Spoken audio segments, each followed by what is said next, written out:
जिंदगी संसार से चल गई। या संसार में जे भी आई बाटे सबके एक दिन जाएंगे भगवान के घर बाटे। कवि का कहनी वैद मुआ रोगी मुआ मुआ सकल संसार एक कबीरा नाम मुआ जाको नाम आधार। परमात्मा के नाम ही यह संसार में सत्य बाटे। यह आत्मा अमर बा, यह शरीर नश्वरवान छुटी जल पावक गगन समीरा पंच रचित यह अधम शरीरा। मिट्टी पानी हवा अग्नि आय से सवार शरीर बनल बा। एक दिन समय पाके सब अपना अपना जगह पर जाला। कवि का कहनी जौना समय में सावित्री के पति सत्यवान के आत्मा के लेके सूर्यपुत्र यमराज दक्षिण दिशा जाता। बड़ा ही सुंदर भाव में कवि का कहनी सावित्री कहतनी लिखत के आई निर्गुण के भाव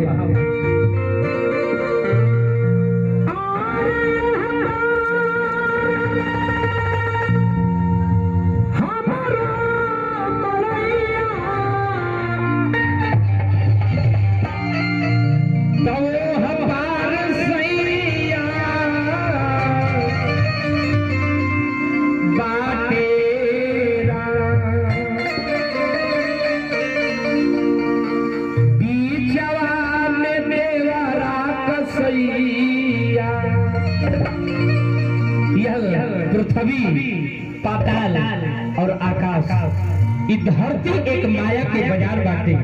इ माया रूपी कसाई जीवात्मा के का कहनी कवि आपा पीछवा में देवरा कसाईया अरे भइले कलैया बाटेरा पीछवा में देवरा कसाईया भइले कलैया बाटेरा।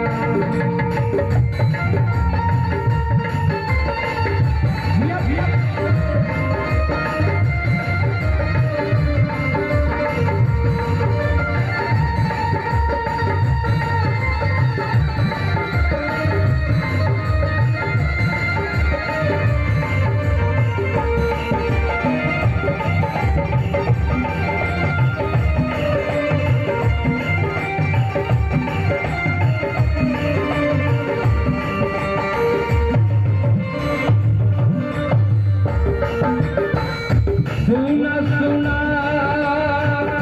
पियंगी रैया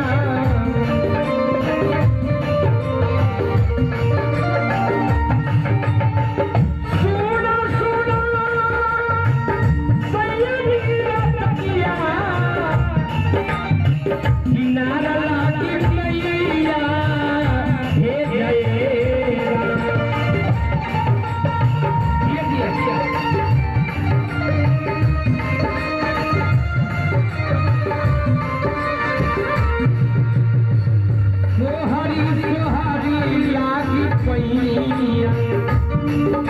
देखिए महिमा परमात्मा से कहता है हे भगवान सोहरी सोहारी कोइया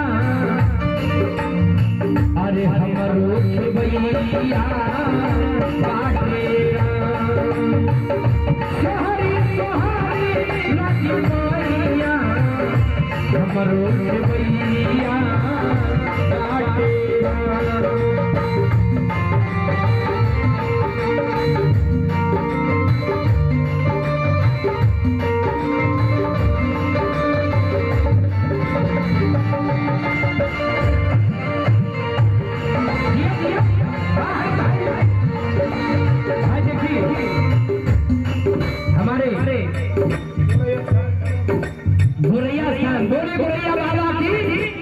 आज हमारे गणेश भैया जी की तरफ से भक्त को बार बार बहुत बहुत पुरस्कार भगवान के ऐसे ही दुर्गा बनल रही। बहुत बहुत धन्यवाद।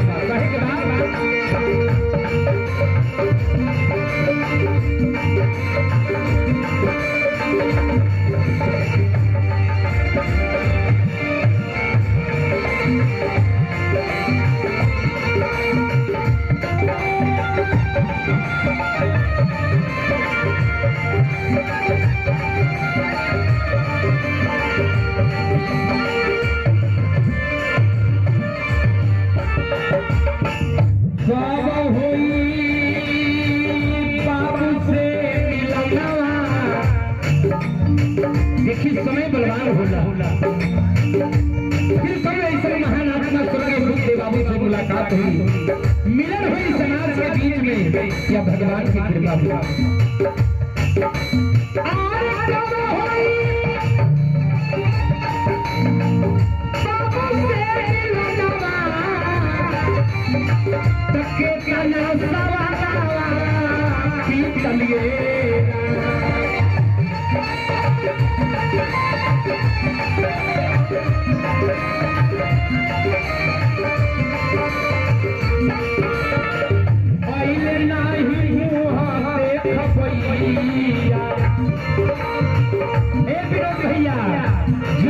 परमात्मा से कहता कि हे भगवान